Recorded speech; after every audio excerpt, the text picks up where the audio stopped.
అయిపోయిన తర్వాత 1 ఇయర్ మా ఫాదర్తో పాటే రాజమండ్రిలో కూడా మాకు బ్రాంచెస్ ఉండేవి టింబర్ డిపో.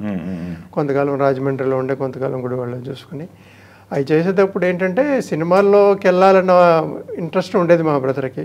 బట్ ఏంటంటే ఎవరో తెలియదు అప్పుడు అవకాశాలు ఎలా వస్తాయి.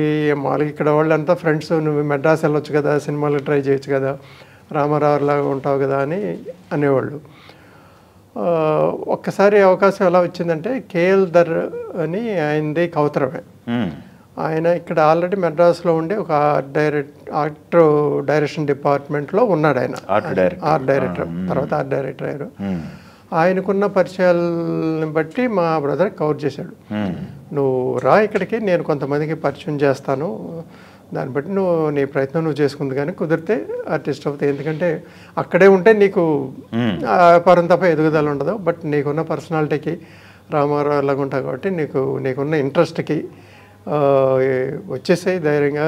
నేను బిగినింగ్ నీకు కావాల్సిన సపోర్ట్ నేను ఇస్తాను అంటే ఉండటానికి. మామూలుగా ఎవరో తెలియని ప్లేస్కి వెళ్ళి ఎవరో ఒకళ్ళు ఉండాలి కదా, అంతే కదా. సో ఆయన